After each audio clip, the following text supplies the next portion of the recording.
자, 사도신경 강의에서 우리는 지금 몸이 다시 사는 것과 몸의 부활에 대한 내용을 이어가고 있습니다. 따라합니다. 예수님은 부활하셨고 부활의 첫 열매가 되셨습니다. 그렇기 때문에 우리가 이제 믿는 바가 뭐냐, 소망하는 바가 뭐냐, 우리도 때가 되면 부활하게 된다는 거예요. 예. 그래서 어제 나눈 것처럼 로마서 8장의 이 지평이 굉장히 뭐랄까요? 놀라운 지평이에요. 로마서 8장이라는 말씀이 전체가 어마어마한 말씀인데 마지막은 뭐냐? 하나님의 아들들이 나타난다. 그게 누구냐? 우리입니다. 우리만이 아니라 우리의 선진들, 또 우리 다음에 믿는 자들, 모든 참되게 믿는 자들이 하나님의 아들과 딸로 나타나는 거예요. 지금은 우리가 하나님의 자녀인 걸 사람들이 잘 몰라요. 근데 부활이 임할 때, 그때 이제 빛을 발하는 거예요. 예수님의 몸의 영광과 같은 영광으로 변화가 됨으로써 몸의 속량이 이루어진다 이거예요. 몸이 속량을 받아요. 굴레와 올무가 다 벗겨지고, 그리고 이제 피조물도 하나님 아들의 자유에 이르게 됩니다. 따라합니다. 사람이 회복되면 만물이 회복된다. 사람이 타락해서 만물이 망가진 거예요. 그게 하나님의 형상이 이렇게 중요한 거예요. 하나님의 형상으로 지은 존재가 타락하니까 온 세상이 저주 아래 들어가고 썩어짐의 종노릇을 합니다. 그게 하나님이 허락하신 거예요. 근데 이제 하나님이 그의 아들들, 딸들을 회복시킬 때, 온전케 하실 때, 예수님의 형상으로, 그때 만물, 피조물 전체가 하나님 자녀의 자유에 이르게 되는 거예요. 이거는 어떻게 설명을 해야 할지 모를 하나님의 비전입니다. 궁극적인 비전. 그러니까 다시 한번 강조합니다. 기독교는 이 땅에서 좀 잘 살려고 예수를 믿는 게 아닙니다. 아시겠죠? 비나이다 이런 거 아니에요. 우리는 만물을 새롭게 하시는 역사 속에 중심에 서는 게 기독교인 거예요. 아멘. 예. 자, 우리가 지금은 로마서 8장 23절을 보면 그뿐 아니라 또한 우리 곧 성령의 처음 익은 열매를 받는 우리까지도 속으로 탄식하여 양자 될 것 곧 우리 몸의 속량을 기다리느니라. 우리는 지금 어떤 존재로 묘사되느냐? 성령의 처음 익은 열매를 받았어요. 성령을 받았어요. 성령을 여러분이 받은 줄 믿습니다. 아멘. 근데 처음 익은 열매를 받았다 이거예요. 열매가 또 나옵니다. 이거는 뭐냐? 성령이 우리에게 오셨지만 완전한 그런 하나님 완성의 역사가 아니라 처음 익은 열매처럼 성령을 보증금으로 그렇게 받은 거예요. 그래서 우리가 지금 영혼이 속량을 받고 마음의 변화가 자꾸 일어나고, 이게 이 땅에서의 삶인 거예요. 이 땅에서 우리는 구원을 이루어 갑니다. 구원을 계속 더 이루어 가는 거예요. 그런데 그거는 뭐냐? 우리의 몸은 아직 아니고 영혼과 마음, 이 속에서부터 생명이 계속 더 자라가는 거예요. 자, 그러다가 이제 마지막이 되면 하나님께서 우리를 몸의 부활로 인도하시는 거예요. 아멘 합시다. 이 몸이 부활하는 거예요. 그러면 우리의 법적인 양자의 지위에 맞는 모습, 예수님을 닮은 모습으로 온전히 변화가 되는 거예요. 그래서 예수님이 맏아들이 되시는 거예요. 예수님이 맏아들, 우리는 양자, 양녀. 그래서 예수님과 같이 자녀의 대열에 딱 서는 거예요. 아시겠죠? 예수님을 닮아가야 되는 거예요.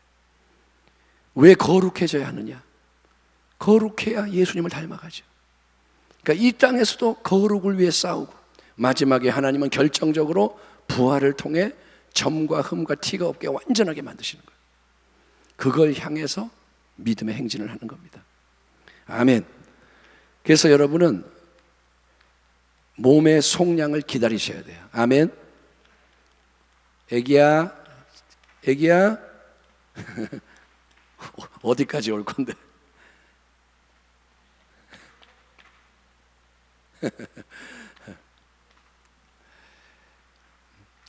자, 저를 다시 보시고 흐트러지지 마세요. 자, 저 아이는 아무 잘못이 없습니다. 자, 아이를 축복합니다. 우리가 어쨌든 우리 교회는 믿음, 소망, 사랑이 넘쳐나야 돼요. 아멘. 집중하세요. 딴 데 흐트러지면 안 돼. 저 아이는 잘못이 없어요. 근데 여러분 흐트러지면 안 돼. 예. 뭘 말하려고 했죠? 흐트러졌어요. 뭘 말하려고 했죠? 자, 그러니까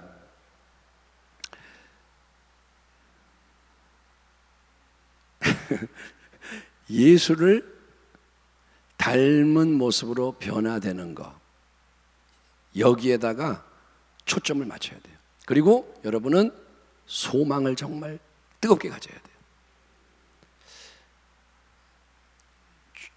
죽는 게 두렵지 않도록 신앙을 바꾸셔야 돼요. 예? 자, 이 땅에서 삶을 얼마 안 남았습니다. 그러면 기분 나쁜 사람들이 많아. 아, 맨날 저딴 소리만 해. 어?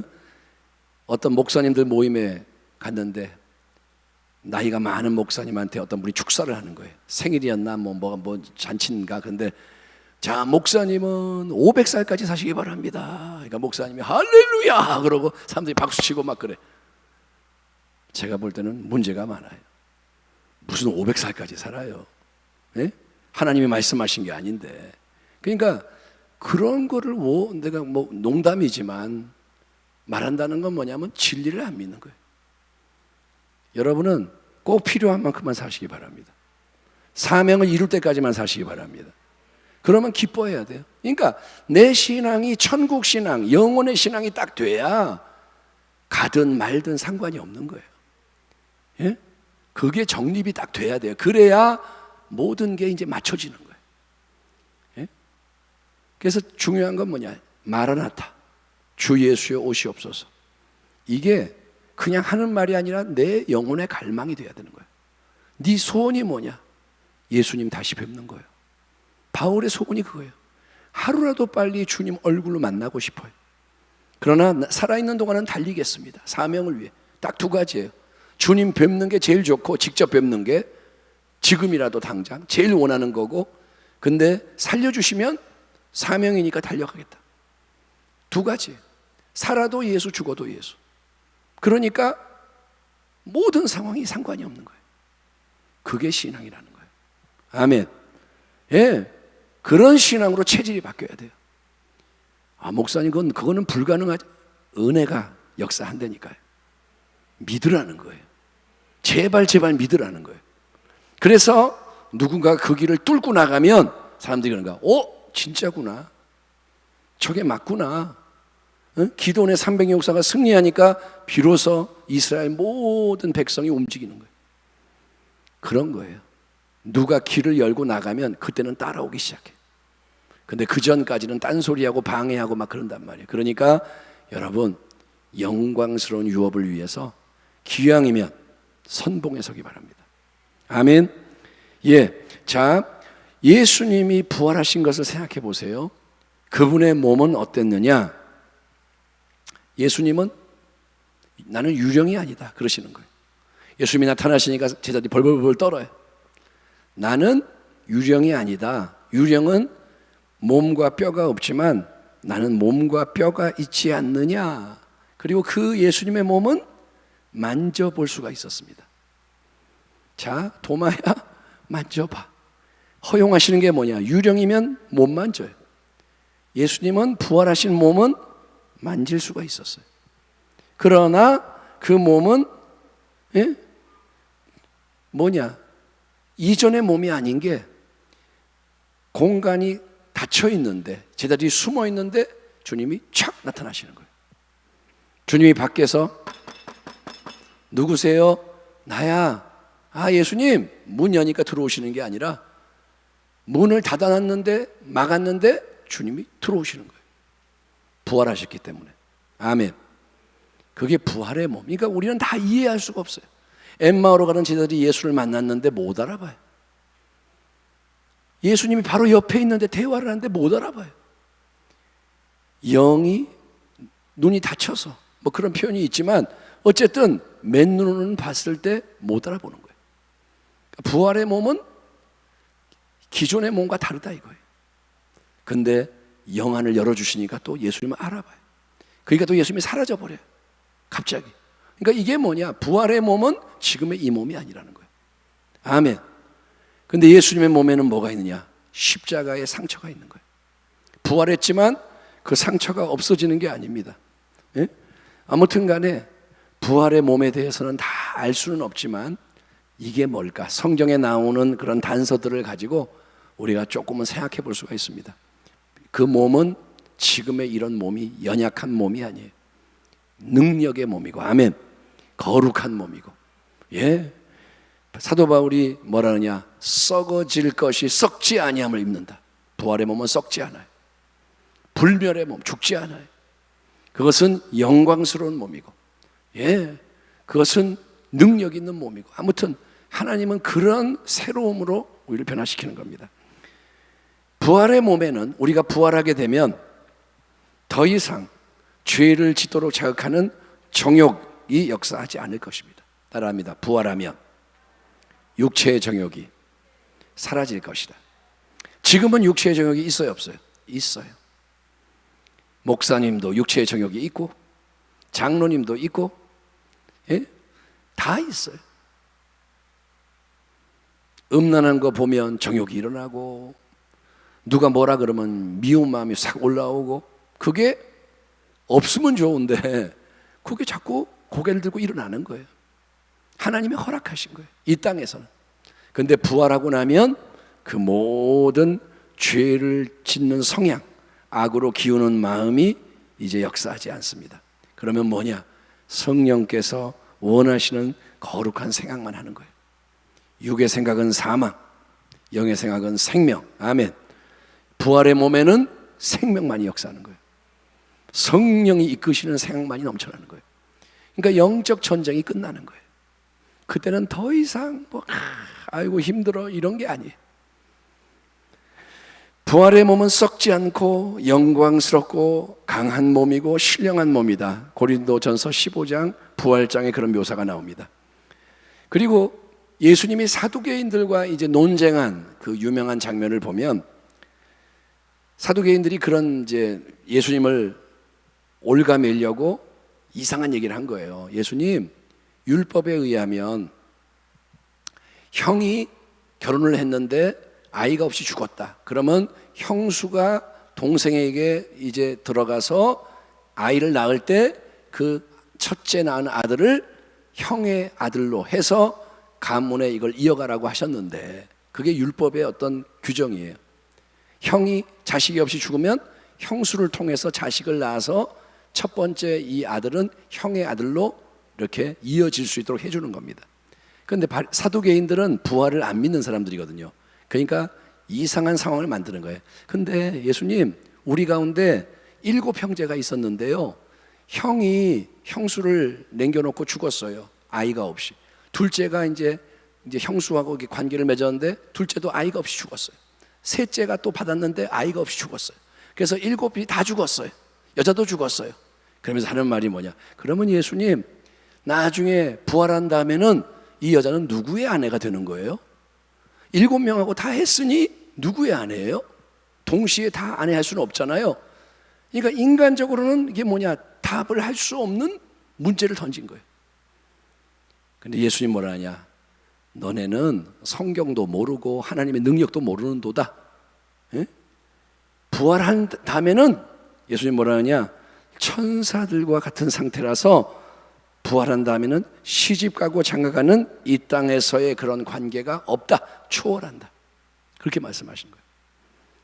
그러니까 부활한 다음에 지금 저에게 이제 아내가 있지만, 그러면 이제 아내고 남편이고, 거기 가서도 아내 남편, 또 가면 또 할아버지 있고 뭐 누구 있고, 그렇게 가문이 또 이어지는 게 아닙니다.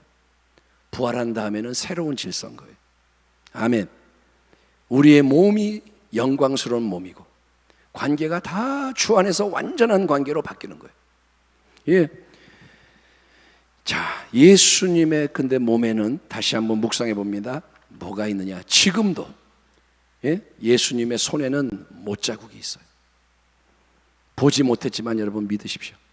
예수님의 옆구리에는 창자국이 있어요. 부활했는데. 부활하면 완전해지는 거잖아요.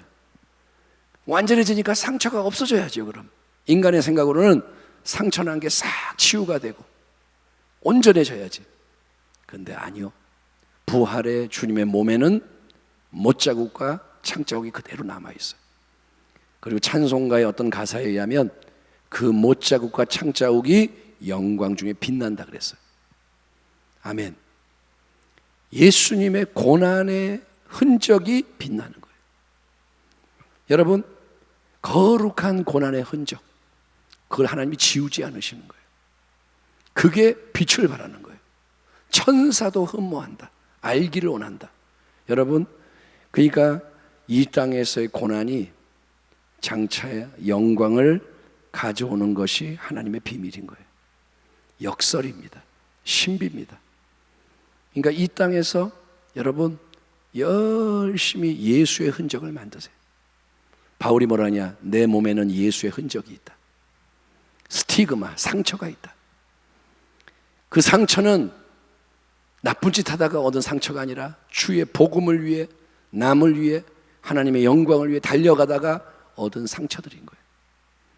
채찍을 맞으면 채찍 자국이 있잖아요. 그게 영광스러운 고난의 상처입니다. 여러분, 주를 위해 고난당하기를 여러분 두려워하지 마시고 기도를 하는 거예요. 따라합니다. 나도 거룩한 길을 기쁨으로 달려가기 원합니다. 그럼 하나님께서 은혜를 주시는 거예요.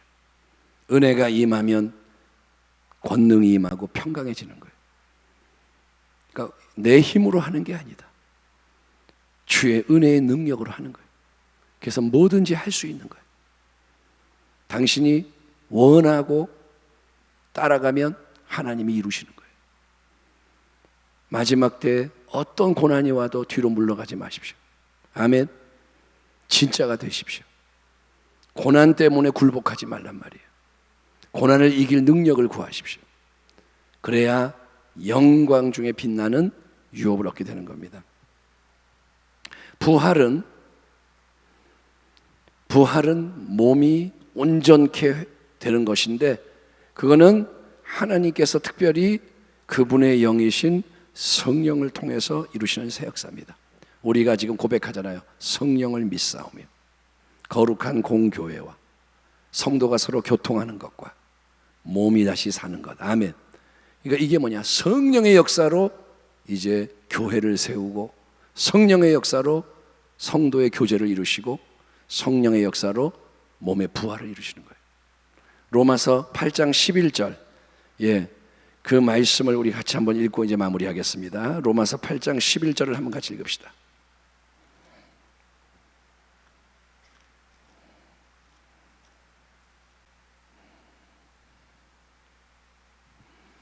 신약성경 249페이지, 로마서 8장 9절부터 11절까지를 같이 한 목소리로 읽겠습니다. 만일 너희 속에, 시작, 만일 너희 속에 하나님의 영이 거하시면 너희가 육신에 있지 아니하고 영에 있나니, 누구든지 그리스도의 영이 없으면 그리스도의 사람이 아니라. 또 그리스도께서 너희 안에 계시면 몸은 죄로 말미암아 죽은 것이나 영은 의로 말미암아 살아있는 것이니라. 그 다음에 11절, 예수를 죽은 자 가운데서 살리신 이의 영이 너희 안에 거하시면, 그리스도 예수를 죽은 자 가운데서 살리신 이가 하나님이 너희 안에 거하시는 그의 영으로 말미암아 너희 죽을 몸도 살리시리라. 아멘. 여기 분명히 써 있죠. 너희 안에 거하시는 그의 영, 성령으로 말미암아 너희 죽을 몸도 살리시리라. 부활하게 하시리라. 그러니까 부활은 성령의 능력의 역사인 거예요. 생명의 작용인 거예요. 생명을 주는 성령의 법. 아멘.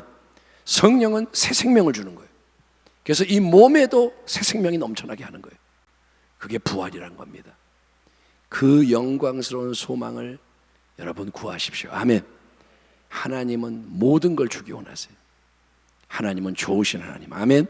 기도하겠습니다. 하나님 아버지, 우리가 이렇게 사도신경 강의 끝부분에서 몸의 부활에 대한 말씀들을 나누고 있습니다.